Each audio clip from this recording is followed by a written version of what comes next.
नमस्कार, मैं हूं राजमोहन तिवारी और आप जुड़ चुके हैं लाइव बिहार के साथ। बिहार में अफसरशाही किस प्रकार से चरम पर है, उसका परिणाम हमने पिछले दिनों देखा था, जब अफसरशाही से परेशान होकर जेडीयू कोटे से मंत्री मदन सहनी ने इस्तीफा दे दिया था।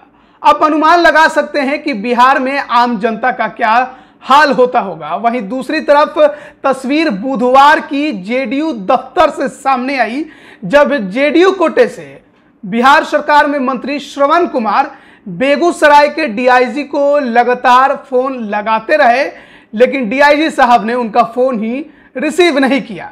दरअसल आजकल सत्ताधारी जितने भी राजनीतिक पार्टियां हैं, वो अपने अपने राजनीतिक कार्यालय में, अपने पार्टी ऑफिस में जनता दरबार लगा रही हैं जन समस्याओं की सुनवाई के लिए। इसी कड़ी में बुधवार के दिन बिहार सरकार में ग्रामीण विकास मंत्री श्रवण कुमार जेडीयू दफ्तर में जन सुनवाई के लिए बैठे थे। तभी एक फरियादी उनके पास पहुंचा, अपनी फरियाद उसने उनके सामने रखी, जिसके समस्या के समाधान के लिए मंत्री साहब बेगूसराय के डीआईजी को लगातार फोन लगाते रहे, लेकिन डीआईजी साहब ने उनका एक बार भी फोन रिसीव नहीं किया। जहां तक जानकारी मिली है, अभी तक डीआईजी साहब ने मंत्री को कॉल बैक भी नहीं किया है। तो आप अनुमान लगा सकते हैं कि अफसरों के सामने बिहार सरकार के मंत्रियों की क्या हैसियत है। आपको जरा विस्तार से बताते हैं कि ये मामला केवल बुधवार का नहीं है। इससे पहले भी ये फरियादी श्रवण कुमार से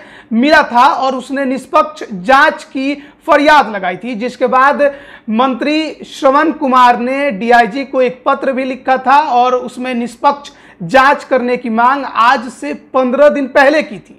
लेकिन पत्र लिखने के बावजूद जो फरियादी है उसकी समस्याओं का समाधान नहीं हुआ।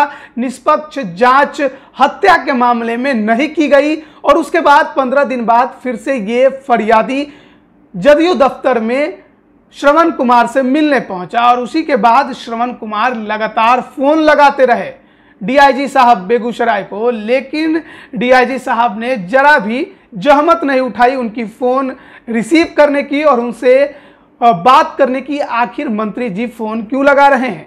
लेकिन अब जिस प्रकार की तस्वीरें सामने आई हैं, जो खबरें निकलकर सामने आई हैं, निश्चित तौर पर बिहार सरकार और साथ ही साथ नीतीश कुमार के लिए ये एक बड़ी परेशानी कही जानी चाहिए कि बिहार में अफसरशाही चरम पर है और जो आरोप नीतीश कुमार पर लगातार लगते आ रहे हैं, अब उसका उदाहरण खुद उनके मंत्री बनते जा रहे हैं। और इसके अलावा आपको बता दें कि जेडीयू के जो संसदीय दल के अध्यक्ष हैं उपेंद्र कुशवाहा, उन्होंने भी कई मौकों पर इस बात का जिक्र किया है कि बिहार में अफसर जो हैं वो नेताओं के, मंत्रियों की, विधायकों की, सांसदों की बात नहीं सुनते हैं। ऐसे में ये जब पूरा मामला घटा है, डीआईजी के जो बेगूसराय के हैं उन्होंने मंत्री जी का फोन नहीं उठाया है, तो उसके बाद क्या कुछ उनके ऊपर कार्रवाई होगी, क्या कुछ उनके तरफ से प्रतिक्रिया आएगी, ये देखने वाली बात होगी। लेकिन एक बात तय है कि बिहार में अफसरशाही एकदम चरम पर है। आप बने रहिए लाइव बिहार के साथ,